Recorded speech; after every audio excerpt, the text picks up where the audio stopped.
अब हमारे साथ प्रकाश दीवान जुड़े हैं, उनसे बात करते हैं। Prakash ji, good morning. क्या करेक्शन खत्म होने के कुछ साइंस हैं या फिर अभी यहाँ से मार्केट को और गिरना बाकी है? गुड मॉर्निंग अनुज। तो देखिए, करेक्शन जिस हिसाब से शुरुआत हुई है, पहले हमने स्मॉल कैप मिड कैप में एक एक कट देखा। उसके बाद ये लार्ज कैप में जो सेलिंग की वजह से इरोजन देख रहे, मेरे हिसाब से ये अभी भी स्टेबल होने में कुछ समय लग सकता है। मार्केट लेवल से ज्यादा मैं फोकस करूंगा जो इवेंट्स कैलेंडर है, उसकी वजह से, उस लिहाज से आपको 2-3 महीने थोड़े से वॉलेटाइल रहने की वजह से गिरावट की गुंजाइश बढ़ जाती है। बट कितना गिरेगा, क्या कब गिरेगा, ये इसका आकलन लगाना मुश्किल इसलिए हो रहा है कि इवेंट्स के साथ साथ एफआईस का जो रुख है वो बहुत जल्दी बदल रहा है। पहले हमने चाइना जापान की तरफ पैसे जाते हुए देखा, उसके बाद तुरंत ही डोनाल्ड ट्रंप की विक्ट्री के अनाउंसमेंट से जो जो एक पॉजिटिविटी आई, वो भी बहुत लॉन्ग लास्टिंग अभी तक नहीं हो रही है। सो ये जो इवेंट्स बहुत जल्दी जल्दी रैपिडली चेंज हो रहे हैं, मार्केट का टेक्सचर चेंज हो रहा है, उस लिहाज से कहना मुश्किल। बट हाँ, गिरावट अभी और समय के हिसाब से, मतलब टाइम करेक्शन जो है वो लंबा हो सकता है। मैंने आपको दिवाली के दिन जब हमने बात की थी ब्रीफली, तभी कहा था कि इस बार आपको मौके मिलेंगे, फोमो ना डेवलप होने दीजिए। द करेक्शन में not be so short live. तो 3-4 महीने की गुंजाइश जरूर है वॉलेटिलिटी और करेक्शन।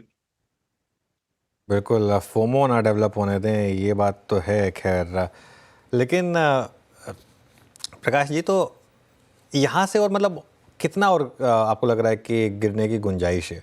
और कौन कौन से स्टॉक्स में, सेक्टर्स में आपको लग रहा है अभी भी पिटाई हो सकती है मार्केट में? सो अनुज, मैं फंडामेंटली मार्केट को नजरिया जो है वो फंडामेंटल होता है, इस वजह से अर्निंग्स पे जाऊंगा। अर्निंग्स को आप सेंटर पॉइंट बनाइए, तो आप वहां देखेंगे कि जहां जहां अर्निंग्स डिसअपॉइंटमेंट है और थोड़ी और होती दिख रही है, गुंजाइश और है, एक आध दो क्वार्टर और वीक रह सकते हैं, वहां पे आपके पीई मल्टीपल्स का कॉन्ट्रैक्शन जो है वो बहुत तीव्र गति से हो रहा है। जो 80-90-100 के पी मल्टीपल्स थे वो 60-70 के आ गए हैं। सो वो जिसको कहते हैं ना, मार्केट सुपर एक्सपेंसिव था, अब ये अभी एक्सपेंसिव है। लेकिन इनके रीजनेबल पी बैंड जो सेक्टर वाइज ऑफ कोर्स अलग रहेगा, लेकिन मैं बताऊं अगर 25 से 35 के जो पी मल्टीपल्स में मार्केट स्टेबलाइज होने की गुंजाइश है, तो उस लिहाज से अभी भी कई स्टॉक्स में, कई सेक्टर्स में 20% गिरावट बाकी है। और कौन से सेक्टर्स हैं? आप ये देखिए, जहां पे ग्रोथ नहीं आई है, कंजम्पशन को ले लीजिए फॉर एग्जांपल, एफएमसीजी हम बोलते हैं कि एक बहुत रेजिलियंट सेक्टर है, जी है, लेकिन उसको भी थोड़ा सा एडजस्ट होने की जरूरत ज्यादा है। और वहाँ लार्ज कैप्स में आप देखें, एफआईस का होल्डिंग ज्यादा होने की वजह से एग्जिट्स भी ज्यादा है। ईटीएफ के जरिए जो पैसा लाया था वो वापस जा रहा है। और दूसरा, जो रेलवे और डिफेंस में आप देख रहे हैं, वहां पे ऑर्डर बुक जैसे जैसे एग्जीक्यूट होगी तो उसको समय देना पड़ेगा, 6 महीने 12 महीने लग सकते हैं ईपीएस कैचअप में, और वो बहुत हेल्दी है। तो उसमें मायूसी ना हो। लेकिन वो पी मल्टीपल कॉन्ट्रैक्ट होने की वजह से आपको थोड़ी गिरावट ज्यादा लग रही है। लेकिन एक बार वो लेवल, रीजनेबल लेवल पे आ जाता है और ग्रोथ कायम हो जाती है, तो वहां भी आपको एक एक पुल बैक दिखेगा। सो देर आर सर्टेन सेक्टर जहां पे ये इस टाइप की वीकनेस है। और एक्सपोर्ट ओरिएंटेशन वाले जो सेक्टर है वहां पे, और उसमें आईटी भी आ जाएगा, जो नए एडमिनिस्ट्रेशन, यूएस एडमिनिस्ट्रेशन की पॉलिसी है, क्या पॉलिसी अपनाते हैं, रुख क्या रहता है, उसके बाद वहां पे आपको थोड़ा सा डायरेक्शन समझ आना इजी हो जाएगा। प्रकाश सर नमस्कार, वीरेंद्र बोल रहा हूँ। आज सुबह से कई बार अनुज और मैं डिफेंस पे चर्चा कर चुके हैं, और डिफेंस पे जिन्होंने खूब मज़ा लिया, अच्छी रिटर्न्स हासिल करी, जो एग्जिट कर गए वो तो ठीक है, लेकिन जो अभी हैं उनका पेन है। लेकिन still I think with pain they must be in the gain as well, मतलब उनके पास गेन भी होगा। जो गेन में है वो क्या करें, और जो थोड़े से पेन में हैं, जो हायर लेवल्स के ट्रैप्ड हैं, क्या वो एवरेज आउट करें या फिर अभी सीरियस डैमेज पॉसिबल है इसमें? Good morning Veeru. देखिए, डैमेज कितनी सिवियर होगी ये थोड़ा सा कहना मेरे लिए भी मुश्किल है। बट मैं फंडामेंटली ये समझ सक रहा हूँ कि जो गेन्स थे आपके वो फ्रंट एंडेड थे। एक साल में आपने 3 डिजिट के परसेंटेज रिटर्न्स देख लिए। अब वो 100-125% चीज बढ़ चुकी है, तो थोड़ी बहुत अगर घटती है, लेकिन बिजनेस अगर अभी भी कायम है, तो आई डोंट थिंक उसमें कोई पैनिक करने की जरूरत है या निकलने की जरूरत है, या आप ये सोचें कि इसको निकाल के बाद में लिया। देखिए, बोलना बहुत आसान है कि आप एक कोई स्टॉक को 3300 पे निकल जाइए और ये 2800 हो जाएगा, तुम ले लीजिए। वो हो नहीं पाता, क्योंकि 2800 जब आता है तो हम 2500 की वेट करने लगते हैं। सो ये जो साइकोलॉजिकल बैरियर्स आ जाते हैं ना, उसकी वजह से मैं ये रेकमेंड नहीं करता कि आप एवरेजिंग की चेष्टा करें या पहले बेच के फिर लेने की करें। फंडामेंटली कंपनी अच्छी है तो वो अर्निंग्स कैचअप आ जाएगा, हो सकता है 6 महीने लगे। और हम हमेशा इसीलिए कहते आए थे कि डिफेंस, पावर, रेलवेज, ये सारी लॉन्ग टर्म स्टोरी, इसमें कोई भी चीज एक आध क्वार्टर में चेंज होनी नहीं है। तो इसके एग्जीक्यूशन में टाइम लगता है और बहुत अच्छा काम हो रहा है, ये नहीं कह रहा कि काम नहीं हो रहा, लेकिन ग्रोथ को आने में आपको समय देना पड़ेगा, वो पेशेंस रखनी पड़ेगी। अगर आप एवरेज करना चाहे भी तो बिजनेस ट्रांसफॉर्मेशन जो आपको कायम होता हुआ दिख रहा है वहां पे कीजिए, उसमें कोई खराबी नहीं है, लेकिन वो बहुत सिलेक्टिव बेसिस पे होना चाहिए, नॉट फॉर दिस। एफआईएस की जहाँ होल्डिंग है वो देखिए, वहां से वो लोग निकल रहे हैं, हट रही है वो होल्डिंग, 23% हुआ करती थी, आज 18 के नीचे है। तो कहीं ना कहीं वो डैमेज तो होना ही था। लिक्विडिटी से मार्केट ऊपर गया था और लिक्विडिटी की वजह से ही नीचे आ रहा है। अच्छा प्रकाश सर, ये बात हुई डिफेंस की जहाँ प्राइस डैमेज काफ़ी हुआ था, लेकिन अक्टूबर और ये नवंबर डिजास्टर्स अगर किसी स्पेस के लिए रहा है तो वो है एफएमसीजी। मतलब मैं तो सर चार्ट देख के दंग था, ऐसी सेलिंग तो हमने कभी देखी नहीं थी फ्रैंकली स्पीकिंग।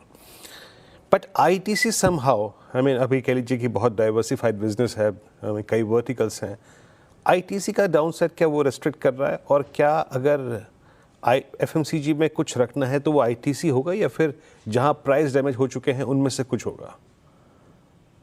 ये वापस मैं उसी में जाऊंगा कि अर्निंग्स कहाँ पे आपको कायम होते हुए दिख रहे हैं, स्टेबल होते हुए दिख रहे हैं। तो उस लिहाज से आईटीसी में सबसे ज्यादा स्टेबिलिटी आती है, क्योंकि उसका कारण है कि आईटीसी सिर्फ कंजम्पशन स्टेपल्स में नहीं है। उसके पास जो एग्री वाला बिजनेस है, जो होटल्स वाला बिजनेस है, उसका भी ओवरऑल जब आप आईटीसी का लेते हैं 470-75 पे, तो उस इन सब बाकी बिजनेसेस का भी समावेश है जो बहुत रेजिलिएंट है। और आज जो हॉस्पिटैलिटी सेक्टर यानी होटल सेक्टर जिस हिसाब से ग्रो होने की जो अंदेशा हम लोग को मिल रहा है, चाहे आप वो मैरियट का बयान सुन लें या आप बड़ी चेंज का, रिट्स कार्ल्टन ने इतनी प्रॉपर्टीज हिंदुस्तान में आइडेंटिफाई कर लिए, मुझे लगता है कि आईटीसी का hotel business will come to the rescue, और उसकी वजह से वो रेजिलियंस आपको वहां दिख रही है और रहेगी।